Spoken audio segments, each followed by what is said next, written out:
history of Vikarabad.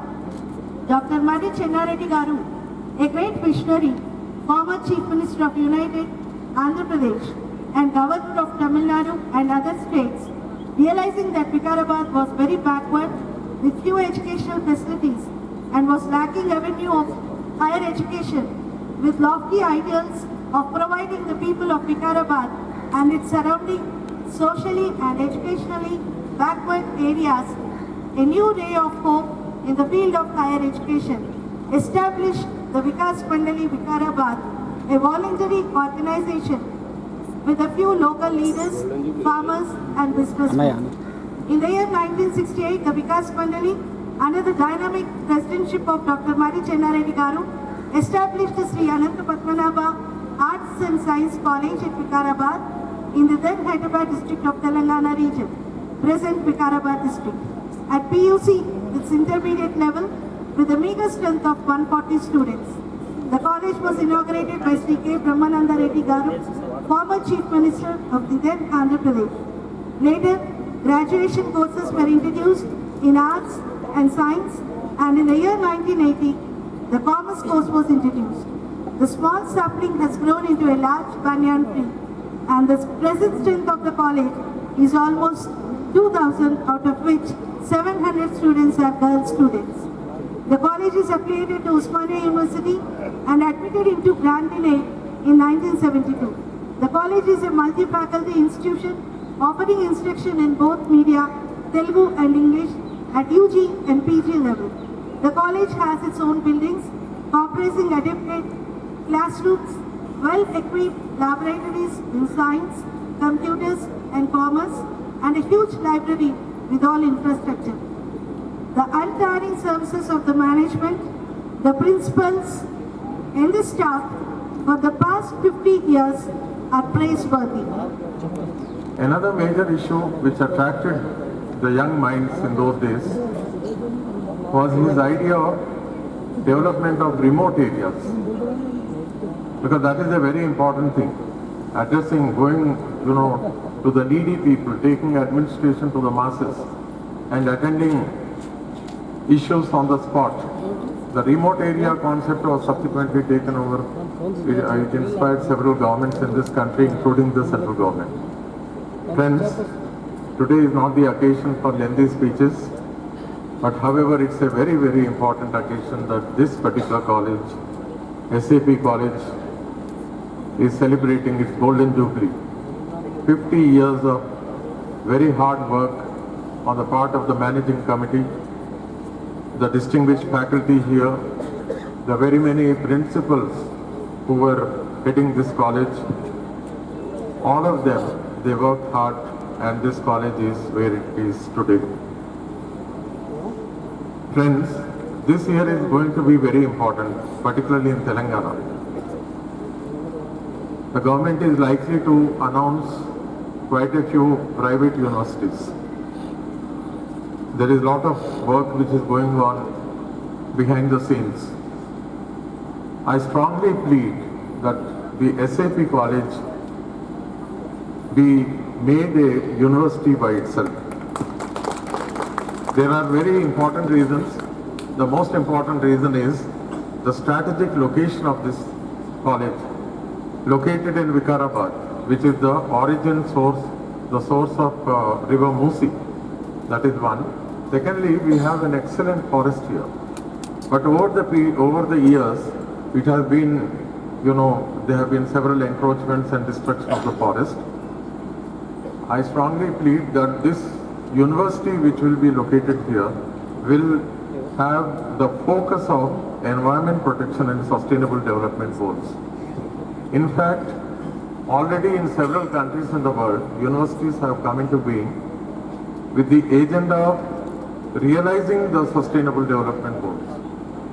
In fact, future jobs, we have my friend Mr. Vittal here, and the future jobs are in addressing the very many problems pertaining to the environment.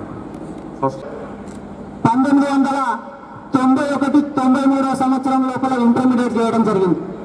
Intermediate మాత్రమే చేశాను, degree చేయలేదు. మా వీరా sir పుణ్యమా అని చెప్పి direct MBBS లో join చేయించున్నాను. Gandhi medical college లోపల join అయినాను. అప్పటికి నాకు ఎంసెట్ అంటే కూడా ఏందో తెలిసేదే కానటువంటి రోజులు అవి. ఎందుకంటే ఇది చెప్పాలి కాబట్టి ఒక విషయం చెప్తూ ఉన్నాను. నేను కాలేజీ టాపర్గా వచ్చినప్పుడు మా వీరయ్య సారు ఎంసెట్ రాయరా, నీకు ఒకవేళ మంచి అదృష్టం ఉంటే డాక్టర్ కావచ్చు అన్నారు. అంటే గదేంది సార్ అన్నట్టు, నేను ఎంసెట్ అంటే ఏంది సార్ అన్నట్టు అన్నట్టు.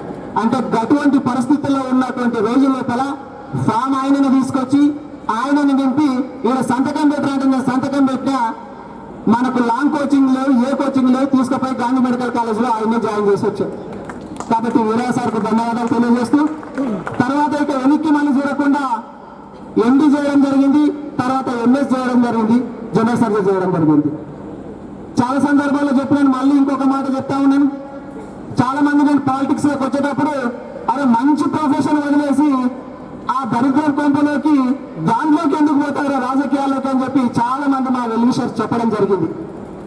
కరెక్టే, ఇన్ని రోజులు నేను శరీరానికి పట్టినటువంటి రోగాలను బాగు చేశాను, ఇక ముందు సమాజానికి పట్టినటువంటి రోగాలను బాగు చేయాలనేటువంటి ఉద్దేశంతో రాజకీయాల్లోకి రావడం జరిగింది.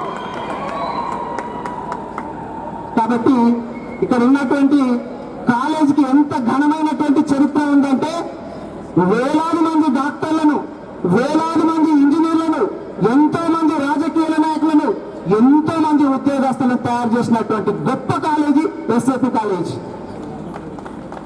ఆ రోజు లోపల సీటు రావాలంటే ఎట్లా ఉండేదో ఈ రోజుల్లో దానికి కరెక్ట్ ఆపోజిట్ లో ఉంది.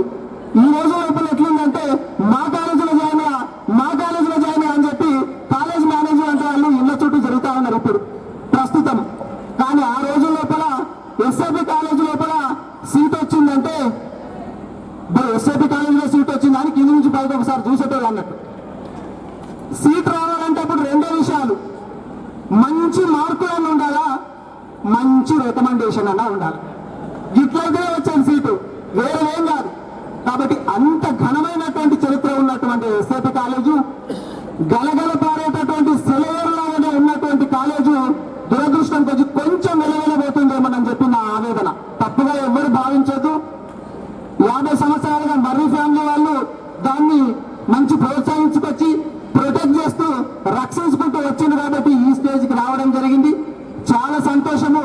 కాకపోతే పూర్వవైభవం తీసుకురావాలంటే పాపం వాళ్ళతో పాటు మన వికారాబాద్ ప్రాంత వాసులు అందరూ కూడా వాళ్ళకు తోడుగా ఉండాలా. కాలేజీ వికారాబాద్ ప్రాంత వాసులు అందరిది కాబట్టి దాన్ని రక్షించుకునేటటువంటి బాధ్యత అందరూ తీసుకోవాలని చెప్పి తెలియజేసుకుంటూ సెలవు తీసుకుంటున్నారు. జై తెలంగాణ. ఎక్కడ కూడా ఇలాంటి కాలేజీ లేదు. ఈ కాలేజీ చదువులు భారతదేశం కాదు ప్రపంచంలో చాలా కంట్రీలలో కూడా ఈ కాలేజీ చదువులు ఇప్పటికీ ఉన్నటువంటి సందర్భం ఉంది. ఈ కళాశాల చదివిన మా సోదరులు ఆనంద్ గారు చెప్పాడు, మంచి మార్కులు ఓకే, కానీ మంచి రికమెండేషన్ మా యాదగిరెడ్డి బాబు రికమెండేషన్లు వస్తాయి నమ్మకూడదు, ఎవరిని పట్టించుకోకూడదు. మంచి మార్కులు ఉంటేనే సీట్లు ఇస్తున్నాయి కానీ రికమెండేషన్లు అసలు పట్టించుకోకూడదు.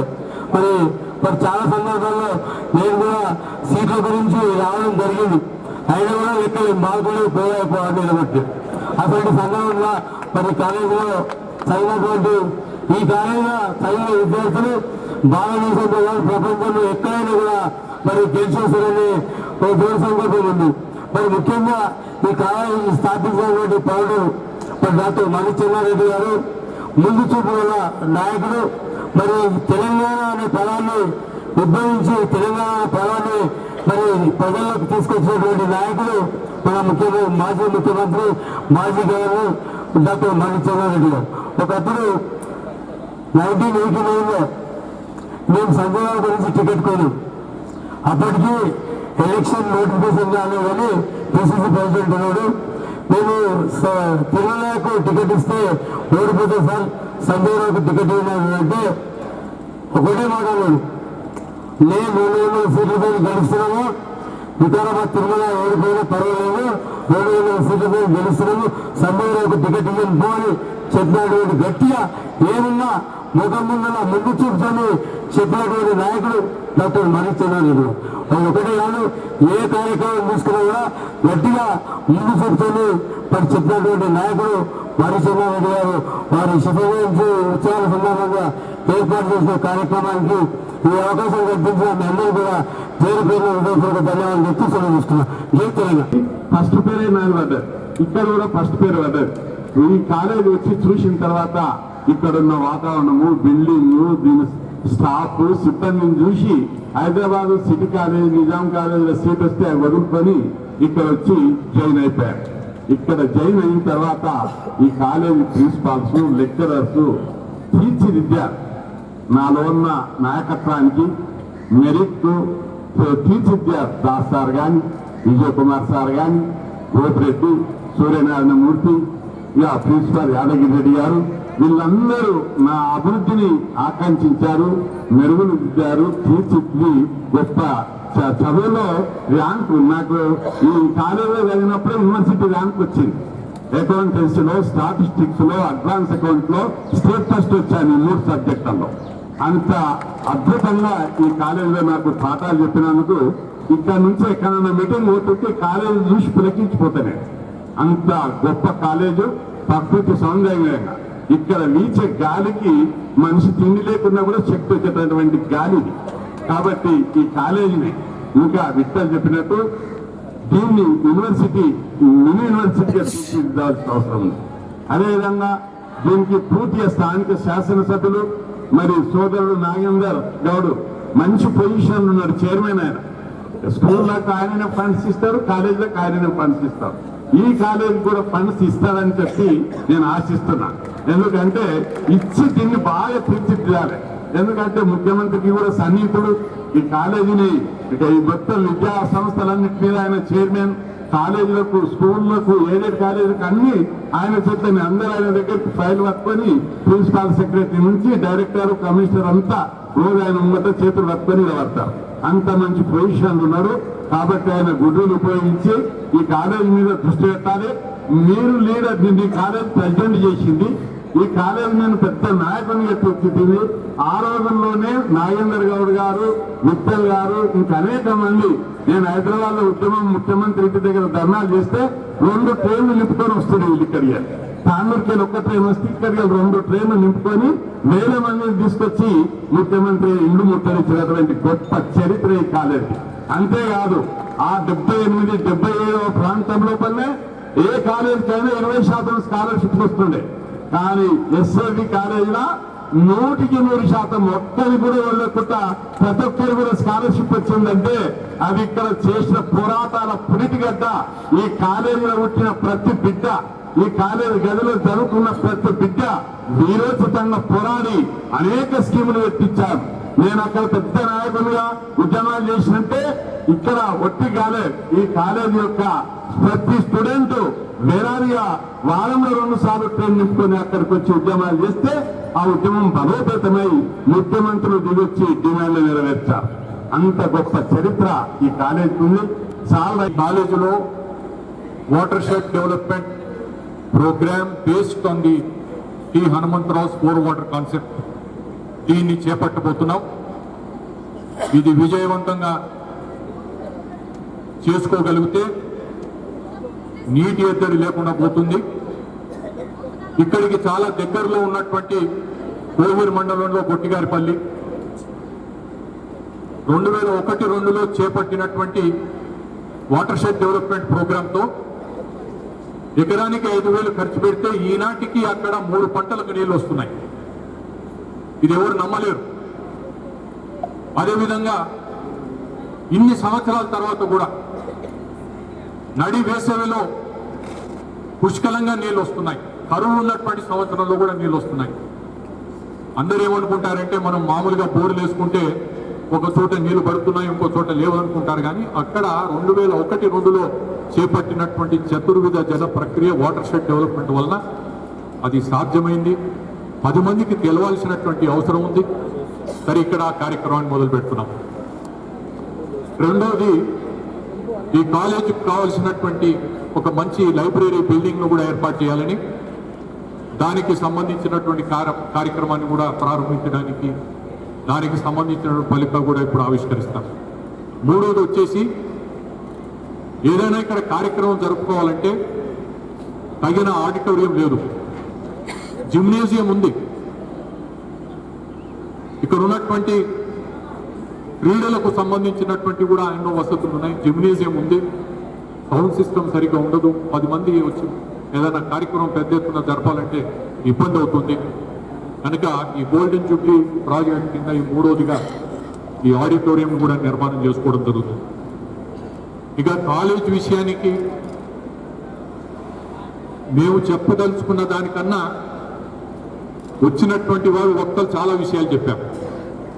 కాలేజీ ఏ విధంగా ఎందుకు ఏర్పడింది, ఏ విధంగా ఇక్కడ నుండి ఈ ప్రాంతం వారికే కాదు, ఇప్పుడు ఒక పెద్దలు ఇక్కడికి వచ్చిపోయారు, నరసింహ శర్మ గారు. చిట్ట చివరిలో ఉన్నటువంటి కోలాపూర్కు సంబంధించినటువంటి వారు, కోలాపూర్ వాస్తవ్యులు ఎస్ఐపి కాలేజీలో చదువుకొని పోయినటువంటి వారు. ఇది కేవలం ఇక్కడ ఉండేటువంటి వారికే కాదు, ఎంతో మంది దూరం నుంచి కూడా వచ్చి చదువుకున్నటువంటి వారు చాలా మంది ఉన్నారు. ఏదైనా కానీ కాలేజీ విషయంలో చాలా విషయాలు చెప్పారు. ముందుకు ఏమి చేయాలనేటువంటి దాంట్లో కూడా చాలా విషయాలు చెప్పారు. అందరి సహకారం తప్పకుండా తీసుకొని ఎస్ఏపి కాలేజు అంటే గతం నుండి ప్రభుత్వం ఎయిడెడ్ కాలేజీగా ఉన్నటువంటి దాన్ని, గతంలో ఉన్నటువంటి ఉద్యోగాలు ఏదైతే ప్రభుత్వం ఎయిడెడ్ కాలేజీ రూపకంగా teaching staff, non teaching staff ఉండేదో ఏమీ లేకుండా పోయింది. ఇప్పుడు చాలా తక్కువగా ఉన్నారు. కొత్తవి కేటాయించడం లేదు, మేము తీసుకోవడం లేదు, తీసుకునేటువంటి అవకాశం లేదు. సరే, దీని కాలేజీను ముందుకు తీసుకొని పోయాల్సినటువంటి అవసరం ఉంది. ఖచ్చితంగా ఇక్కడ ఉండేటువంటి క్యాంపస్ను బాగా అభివృద్ధి చేస్తాం. అందరి సూచనలు సలహాలు కూడా ఉన్నాయి, అందరి సహకారం కూడా తీసుకొని ముందుకు పోతాం. 50 సంవత్సరాలు జరుగుతున్నటువంటి సందర్భంగా మనం తప్పకుండా గుర్తుంచుకోవాల్సింది, ఒక గొప్ప రాజకీయవేత్త, మనందరికీ శిరస్మరణీయంగా నిలబడినటువంటి తెలంగాణ గొప్ప ఉద్యమ నాయకుడు, దార్శనికుడు, మంచి విద్యావేత్త, మంచి ఆధ్యాత్మికవేత్త, మంచి వక్త, అలాగే చాలా చాలా పరిపాలన, చాలా దృఢమైనటువంటి విశ్వాసంతో పరిపాలన చేసినటువంటి మాజీ ముఖ్యమంత్రిగా, మాజీ గవర్నర్గా అనేకమైనటువంటి ఉన్నతమైనటువంటి పదవులు అలంకరించి వారు తెలంగాణ మీద తనదంతా ముద్ర వేసిపోయినటువంటి డాక్టర్ మల్లు చంద్రనాయుడు గారిని మనం తప్పకుండా స్మరించుకోవాలని నేను హృదయపూర్వకంగా మనవి చేస్తాను. కొంచెం అనేకమైనటువంటి కార్యక్రమాలను చాలా సంతోషపడ్డాను. ఇక ఎంసీసీ యొక్క ఉన్నటువంటి క్యాండిడేట్స్ చాలా చక్కగా వాళ్ళు వాళ్ళ యొక్క పనులు నిర్వహించినారు. అందులో మహిళలు కూడా సపరేట్గా యూనిట్ పెట్టారు. దాంతోపాటు అనేకమైనటువంటి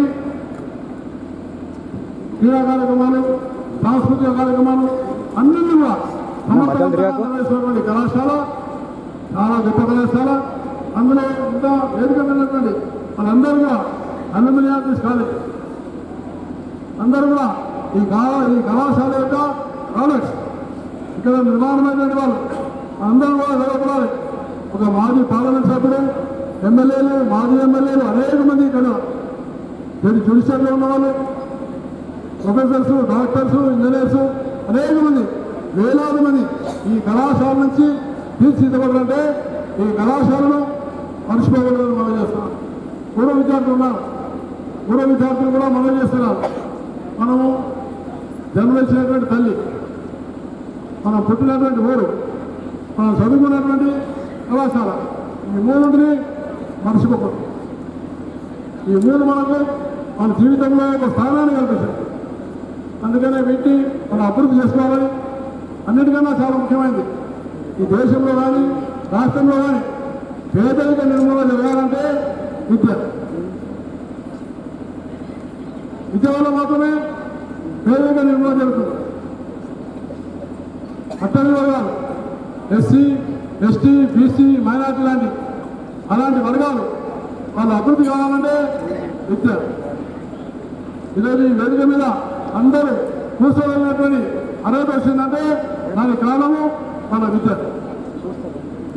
అందుకనే ఇంగ్లీష్లో చెప్పినారు, money not power, knowledge is power. డబ్బు వస్తుంది పోతుంది, కానీ జ్ఞానం అనేది సంపద. జ్ఞానం అనేది మనిషి చాలా ఉన్నతమైనటువంటి స్థానాన్ని తీసుకెళ్తుంది. అందుకనే అలాంటి చాలా గొప్ప నాలెడ్జ్ సెంటర్ హైయర్ ఎడ్యుకేషన్ కేంద్రం ప్రారంభించబడినందుకు నేను ఎంతో చాలా సంతోషపడుతున్నాను. అలాగే ఈ విద్య నేను ఇంతకుముందు చెప్పినట్టుగా డాక్టర్ అబ్దుల్ కలాం గారు చెప్పారు, ఎడ్యుకేషన్ ఇది ఒక సైంటిఫిక్ ఎడ్యుకేషన్ ఉండాలి. అలాగే స్వామి వివేకానంద చెప్పినారు, విద్య నైతిక విలువలతో కూడుకున్న విద్య ఉండాలి.